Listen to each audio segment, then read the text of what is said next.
এক ছিল ছোট্ট গ্রাম। সেই গ্রামে থাকতো এক বৃদ্ধা ঠাকুমা আর তার নাতি হালক। হালক খুব চঞ্চল আর কৌতূহলী ছেলে।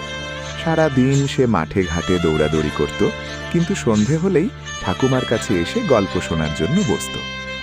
একদিন হালক জিজ্ঞেস করল, ঠাকুমা, তুমি ছোটবেলায় কেমন ছিলে? ঠাকুমা হেসে বললেন, আমি কিন্তু তোমার মতোই দুষ্টু ছিলাম, তবে একটা জিনিস সব সময় মনে রাখতাম, বড়দের কথা শুনতে হয়। হালক বলল, কেন ঠাকুমা?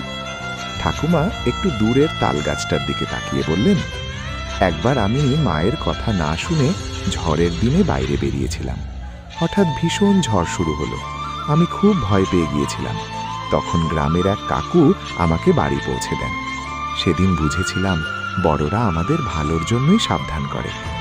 হালক মন দিয়ে গল্প শুনল, তারপর বলল, আমি আর কখনো তোমার কথা অমান্য করব না।